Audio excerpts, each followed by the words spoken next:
Hi friends, BE கம்மியாக இருக்கிற best stocks பார்த்துட்ருக்கோம். அடுத்ததாக வந்து ஓஎன்ஜிசி. ஓஎன்ஜிசி வந்து பார்த்திங்கன்னா largest crude oil and natural gas company. 71% of the domestic production வந்து இந்தியாவில் வந்து ஓஎன்ஜிசி வழியாக தான் நடக்குது. இந்த கம்பெனியோட மார்க்கெட் கேபிட்டல் வந்து 3 லட்சம் கோடி இருக்குது. ஸ்டாக்கோட பிஇ வந்து 8.43. கரண்ட் ப்ரைஸ் வந்து 2.45. Return on equity 10.6%. Dividend yield of 4.99% கொடுக்குறாங்க. இதோட ப்ராஃபிட் க்ரோத் வந்து கன்சிஸ்டண்ட்டாக இம்ப்ரூவ் ஆகிட்டுருக்கு. லாங் டேர்முக்கும் கன்சிடர் பண்ண முடியும், இல்லை ஸ்விங் ட்ரேடிங்க்கும் பண்ணலாம்.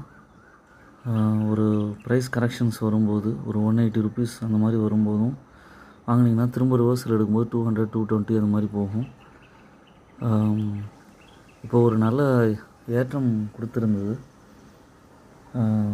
மெயினாக வந்து பார்த்திங்கன்னா ஒரு 255, 260 ருபீஸ் வரைக்கும் போயிட்டு அதுக்கப்புறம் கரெக்ஷன் ஆகி 235 ருபீஸ் வரைக்கும் வந்தது. இப்போது ஒரு ஏற்றம் கொடுத்து 245 ருபீஸ் அந்த ரேஞ்சில் இருக்குது.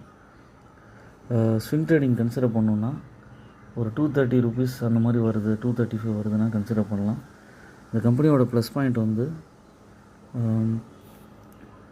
the stock is trading at 8.84 times its book value. Good dividend yield 4.99% இருக்குது. ஹெல்த்தி டிவிடெண்ட் பே அவுட் 37.9% கொடுக்குறாங்க. நெகட்டிவ் சைடு வந்து poor sales growth 9.06 over past 5 years. Low return on equity 13.8% over 3 years.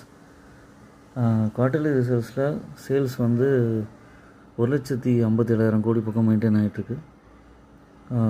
Profit வந்து 9,000 கோடியிலேருந்து 17,000 கோடி பக்கம் last 3 இயர்ஸில் improve ஆகிருக்கு. Foreign investors கிட்டக்க உங்களுக்கு வந்து மெயினாக பார்த்திங்கன்னா கம்மியான ஹோல்டிங் தான் இருக்குது, 7% தான் இருக்குது.